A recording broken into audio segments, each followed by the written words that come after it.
Assalamualaikum warahmatullahi wabarakatuh. Selamat datang di channel Advis Millennials.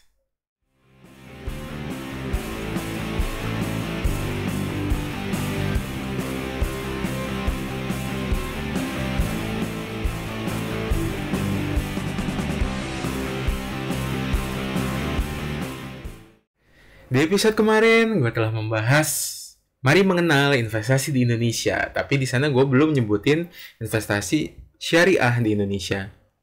Gue bikin video sendiri karena video kemarin aja itu udah sekitar 8 menitan. Dan di sini bedanya apa sih sebenarnya instrumentasi atau investasi yang sifatnya syariah sama yang konvensional itu beda di akadnya. Jadi biasanya ada akad-akad tertentu yang mengikat dalam syariah itu seperti mudharabah, murabahah, musyarakah dan lain-lain kayak gitu. Oke, ntar akan gue jelasin mungkin di episode terpisah apa itu definisi dari satu-satu itu. Jadi intinya kan ini judulnya Mari Mengenal Investasi di Indonesia versi Syariah ya. Oke, kalau yang kemarin gue sebutin investasi real di Indonesia seperti tanah, bangunan, atau emas itu insya Allah semuanya syariah. Asal karena apa? Karena ada benda fisiknya. Intinya syariah itu memang harus ada backup nilai benda yang persis mencerminkan nilai yang kita investasikan seperti itu. Intinya di sebelah sana karena kita nggak bisa nih kalau di syariah ini. Oke, ntar ya itu ntar nge-skip lagi. Insya Allah yang real itu semuanya syariah. Nah, ini instrumentasinya ini yang instrumen investasi yang kadang orang pertanyakan tingkat kesyariahannya walaupun memang sudah diatur oleh DSN MUI, Dewan Syariah Nasional. Jadi ada beberapa nih contoh kayak misalnya kita bagi per resiko ya kayak video kemarin. Video kemarin ada di cards-nya di sini ya. Jadi di level yang rendah itu tabungan di bank syariah ya. Ntar mungkin gue akan jelasin bedanya bank konvensional bank syariah. Cuma nanti dulu. Ini kan kita bahas investasi dulu nih. Di bank syariah itu otomatis bisa nabung dong. Di sana itu akan ditawarkan namanya tabungan mudharabah, di mana tabungan ini tidak dikenakan bunga sama sekali. Memang hasilnya apa? Dia pertumbuhannya sangat lambat, bahkan cenderung stagnan. Dia stuck di situ aja.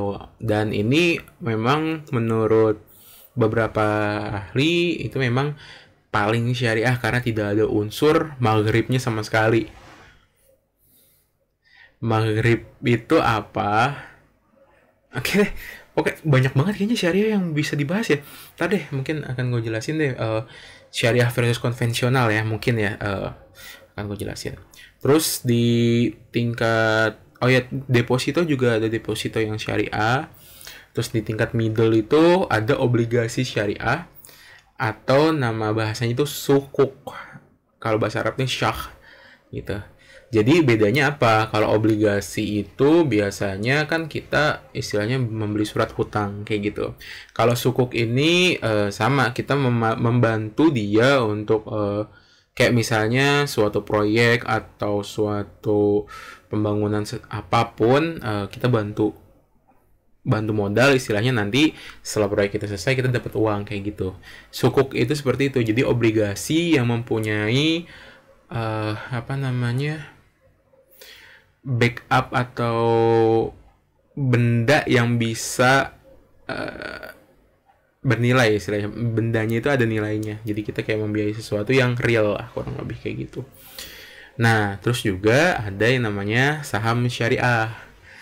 Nah, bedanya apa nih saham syariah? Pada dasarnya itu di perusahaannya, jenis-jenis perusahaannya, karena yang namanya saham syariah itu tidak mungkin bisa disebut syariah kalau misalnya perusahaannya itu menjalankan operasi yang tidak syariah. Contoh kayak pabrik bir itu ada dia sahamnya dan itu tidak masuk ke saham syariah. Lalu juga kayak saham-saham bank konvensional itu tidak masuk ke sana. Terus juga struktur hutangnya, struktur permodalan perusahaannya itu yang terdiri dari hutangnya itu lebih gede itu nggak masuk. Jadi di atas 50% dia nggak masuk, kalau di bawah itu dia masuk ke level syariah. Kayak gitu. Mungkin perihal ini nanti akan gue bahas lagi per level atau bahkan gimana lah nanti formatnya yang biar lebih enak dicernanya kayak gitu ya.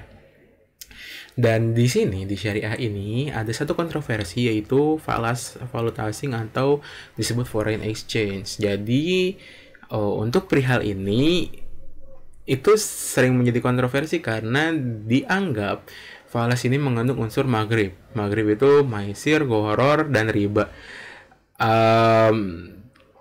Tapi ada sebagian juga yang bilang kan kita tidak berinvestasi dengan niat spekulasi, walaupun memang nilai suatu foreign exchange itu lebih spekulatif, jauh lebih spekulatif daripada saham.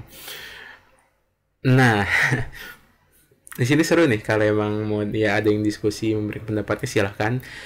Tapi intinya kalau gue pribadi gue nggak berani bilang bahwa falas atau forex itu syariah. Gue nggak berani bilang mereka syariah. Jadi mentoknya syariah paling atasnya itu saham menurut gue. Oke, terima kasih telah menonton video ini. Jika ingin berdiskusi, ayo silakan tuliskan di kolom komentar. Intinya gue akan membahas yang kayak gini-gini, mungkin nantinya lebih dalam, mungkin lebih kontroversial ya. Nggak tahu sih, itu anggapan kalian aja kontroversial apa enggak gitu. Like video ini jika kalian suka, lalu sebarkan video ini ke orang-orang sebanyak mungkin agar literasi keuangan Indonesia semakin meningkat. Subscribe channel ini untuk konten-konten seperti ini. Dan terima kasih telah menonton video ini. Nama gue Raffi Ahmad Razak, pamit. Sampai jumpa di episode berikutnya. Assalamualaikum warahmatullahi wabarakatuh.